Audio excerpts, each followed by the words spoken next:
সবাই মিলে আমরা যে অনেক বিষয় আসে সিদ্ধান্তের ক্ষেত্রে আমরা আমাদের কষ্ট হয় যে প্রত্যেকের কিভাবে চিন্তা করছি এটা জানার জন্য হলো আমাদের একটা ফোরাম থাকা দরকার আছে কিনা। সুতরাং এইভাবে আমরা কাজ করবো, আগে যাবো ইনশাল্লাহ। ইনকিলাবের মাননীয় সম্পাদক সাহেবের সাথে আমার কিছু কথা হয়েছে, ইনশাল্লাহ আমরা এগিয়ে যাব। এই মুহূর্তে আমি পাঠ করছি আমাদের আজকের সম্মেলনের প্রস্তাবনা। আমরা আগেই ঘোষণা করেছি, এখনো ঘোষণা করছি যে হযরত সৈয়দ আহমদ শহীদ বেল্লভী রহমতুল্লাহ আলাইহি এর উত্তরসূরি হিসাবে আমরা গর্বিত। তিনি ছিলেন রুহবানুল লাইল ফুরসানুন নাহার, রাতে ইবাদত গুজার ও দিনে কুরসওয়ার মুজাহিদ।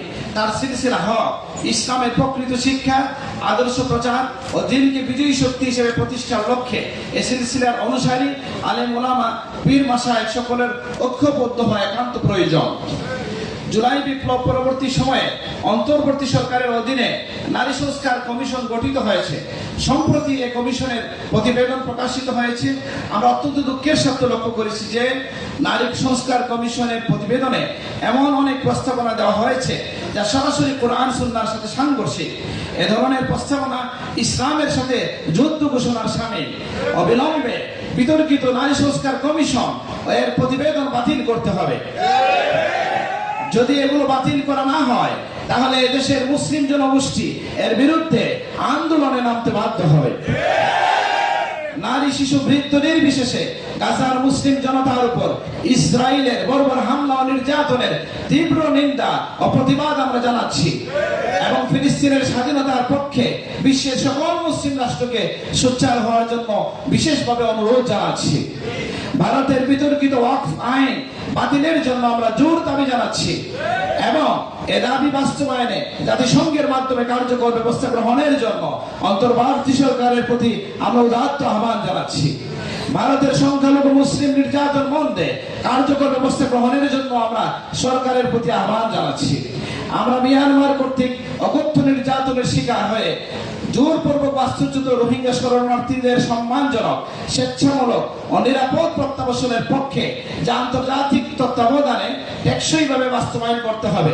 তবে এ সংক্রান্ত যে কোনো উদ্যোগ, যেমন মানবিক করিডোর স্থাপন, অবশ্যই বাংলাদেশের স্বাধীনতা, আঞ্চলিক অখণ্ডতা ও জাতীয় নিরাপত্তার প্রতি পূর্ণ সম্মান প্রদর্শন সাপেক্ষ এবং রাজনৈতিক দল সহ অংশীজনের মতামতের ভিত্তিতেই হতে হবে। আমরা সকলে এই প্রস্তাবের সাথে একমত ইনশাআল্লাহ। আমরা সরকারকে এই বিষয়গুলো বিবেচনায় আহ্বান জানাচ্ছি এবং আমরা শেষ পর্যায়ে চলে এসেছি। এখানে যারা উপস্থিত হয়েছেন অনেকের নাম ঘোষিত হয়েছে, বক্তব্য দেওয়া যায় নাই। অনেকের কাছে আমি ক্ষমা চাই, বড় জোরে ক্ষমা চাই। এসে এই সিলসিলার এত দরবার যেটা বলেছেন আমাদের পীর সাহেব হুজুর, যে দেখা যাচ্ছে যে হাজার হাজার দরবার আছে, লাখো মানুষ আছে, কতজনের কাছে পৌঁছে যায়। আজকের এই সম্মেলন থেকে আমরা ঘোষণা দিতে চাই, আগামী 6 মে এই সিলসিলার সকল খাদেম, সকল পীর সাহেব তার ডায়েরিটা খালি রাখবেন। আর দাওয়াত না পাইলে নিজ দায়িত্বে এসে উপস্থিত হয়ে যাবেন ইনশাআল্লাহ। আমরা কেউ এখানে চেয়ার চাই না, মান সম্মান বা পজিশন চাই না। আমরা আল্লাহর গোলাম হিসেবে উপস্থিত হতে চাই। সৈয়দ আহমদ শহীদ বেল্লভী রহমতুল্লাহ আলাইহির উত্তরসূরি হিসাবে নিজেকে পরিচয় করে সমাজকে জানান দিতে চাই। আল্লাহ তৌফিক দান করুন, আমিন। আমাদের এই চেতনায় বালাপুর নামে এই বুকলেট প্রকাশিত হয়েছে, প্রায় 56 পৃষ্ঠার এই বুকলেট বাইরে পাওয়া যাবে। আমরা এটা ফ্রি দেওয়ার জন্য করেছিলাম, কিন্তু করেছি আমরা 1000, লোক তো বোধ হয় কয়েক হাজার হয়ে গেছে নাকি।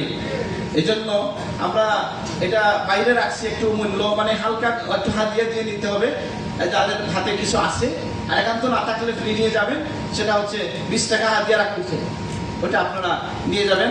এই মুহূর্তে আপনাদের সামনে বক্তব্য নিয়ে আসছেন বাংলাদেশের ইতিহাস ঐতিহ্য তাহজিব তামাদ্দুন রক্ষার মুখপাত্র, এই দেশের মুসলিম জনগোষ্ঠীর একমাত্র এবং অনন্য একটা মুখপাত্র, দৈনিক ইনকিলাবের সম্পাদক এবং বাংলাদেশের মাদ্রাসা শিক্ষকদের একমাত্র অরাজনৈতিক সংগঠন বাংলাদেশ জমিয়তুল মুদারিসিনের মুহতারাম সভাপতি আলহাজ এম বাহাউদ্দিন সাহেবকে বক্তব্য নিয়ে আসার জন্য বিনীত অনুরোধ করছি।